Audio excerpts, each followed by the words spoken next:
ಕಿಚ್ಚೋಡಿ IVF centre ನಿಮಗಾಗಿ ತಂದಿದೆ ಪರಿಪೂರ್ಣ ಆಫರ್. ಐವಿಎಫ್ ಚಿಕಿತ್ಸೆ ಮೇಲೆ ಬರೋಬ್ಬರಿ 1 ಲಕ್ಷ ರುಗಳ ಭಾರಿ ರಿಯಾಯಿತಿ.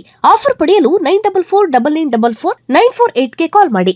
ಇನ್ನು ದರ್ಶನ್ಗೆ ಬಿಜಿಎಸ್ ಆಸ್ಪತ್ರೆಯಲ್ಲಿ ಚಿಕಿತ್ಸೆ ಮುಂದುವರಿತಾ ಇದೆ. ಸದ್ಯ ಫಿಸಿಯೋಥೆರಪಿ ಚಿಕಿತ್ಸೆಯನ್ನ ದರ್ಶನ್ ಪಡ್ಕೊಳ್ತಾ ಇದ್ದಾರೆ. ದರ್ಶನ್ ಆಸ್ಪತ್ರೆ ಬೆಡ್ ಮೇಲೆ ಇರುವಂತಹ ಫೋಟೋ ಲಭ್ಯ ಆಗಿದೆ. ಕೋರ್ಟ್ನಲ್ಲಿ ಆಪರೇಷನ್ ಬಗ್ಗೆ ನ್ಯಾಯಾಧೀಶರು ಪ್ರಶ್ನೆ ಮಾಡಿದ್ರು.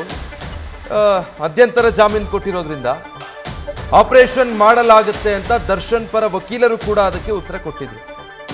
ಆಪರೇಷನ್ ಬಗ್ಗೆ ಇದುವರೆಗೆ ಯಾವುದೇ ಮಾಹಿತಿ ಇಲ್ಲ. ಅವರಿಗೆ 6 ವಾರಗಳ ಕಾಲ ಮಧ್ಯಂತರ ಜಾಮೀನನ್ನ ಮಂಜೂರು ಮಾಡಿದ್ದೆ. ಆಪರೇಷನ್ ಮಾಡಿಸ್ಕೊಳ್ಬೇಕು ಅವರು ಅನ್ನೋ ಕಾರಣವನ್ನ ಅವರ ಪರವಾಗಿ ವಕೀಲರು ಕೋರ್ಟ್ನಲ್ಲಿ ಹೇಳಿದ್ರಿಂದ. ಸೊ ನೋಡಿ, ಈಗ ದರ್ಶನ್ ಆಸ್ಪತ್ರೆಯಲ್ಲಿ ಚಿಕಿತ್ಸೆ ಪಡಿತಾ ಇರುವಂತಹ ಫೋಟೋ ನ್ಯೂಸ್ ಫಸ್ಟ್ಗೆ ಲಭ್ಯ ಆಗಿದೆ. ಅದನ್ನ ನೀವು ಸ್ಕ್ರೀನ್ ಮೇಲೆ ಗಮನಿಸ್ತಾ ಇದ್ದೀರಾ. ಬಳ್ಳಾರಿ ಜೈಲಿಂದ ಮಧ್ಯಂತರ ಜಾಮೀನಿನ ಮೇಲೆ ರಿಲೀಸ್ ಆದಂತಹ ದರ್ಶನ್ ಬೆಂಗಳೂರಿಗೆ ಬಂದು ಬಿಜಿಎಸ್ ಆಸ್ಪತ್ರೆಗೆ ದಾಖಲಾಗಿರ್ತಾರೆ. ಸದ್ಯ ಅಲ್ಲೇ ಅವರಿಗೆ ಚಿಕಿತ್ಸೆ ಮುಂದುವರಿತಾ ಇದೆ. ಅದೇ ಫೋಟೋ ನೀವೀಗ ಗಮನಿಸ್ತಾ ಇರೋದು. ಯಾವುದೇ ಸರ್ಜರಿಗೆ ಇನ್ನೂ ಕೂಡ ಒಳಪಟ್ಟಿಲ್ಲ.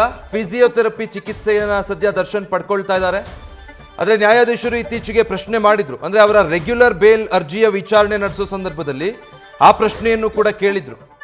ಶಸ್ತ್ರಚಿಕಿತ್ಸೆ ಅಗತ್ಯ ಇದೆ ಅಂತ ಹೇಳಿ ಜಾಮೀನು ಪಡ್ಕೊಂಡ್ರಲ್ಲ, ಈಗ ಸರ್ಜರಿ ಆಗಿದೆಯಾ ಅಂತ. ಇನ್ನೂ ಆಗಿಲ್ಲ ಅನ್ನುವಂಥ ಉತ್ತರವನ್ನು ವಕೀಲರು ಕೊಟ್ಟಿದ್ದಾರೆ. 6 ವಾರ ಮಧ್ಯಂತರ ಜಾಮೀನು ಕೊಟ್ಟಿದ್ದದ್ದು ಈಗಾಗಲೇ ಅದರಲ್ಲಿ ಬಹುತೇಕ ಸಮಯ ಕಳೀತಾ ಬಂದಿದೆ. ಇನ್ನೂ ಕೂಡ ಯಾವುದೇ ಶಸ್ತ್ರಚಿಕಿತ್ಸೆಗೆ ದರ್ಶನ್ ಒಳಗಾಗಿಲ್ಲ. ಬದಲಾಗಿ ಕೇವಲ ಫಿಸಿಯೋಥೆರಪಿ ಅಷ್ಟೇ ಪಡ್ಕೊಳ್ತಿದ್ದಾರೆ. ದರ್ಶನ್ ಬಿಜಿಎಸ್ ಆಸ್ಪತ್ರೆಯಲ್ಲಿ ಚಿಕಿತ್ಸೆ ಪಡಿತಾ ಇರುವಂಥ ಫೋಟೋ ಇದು.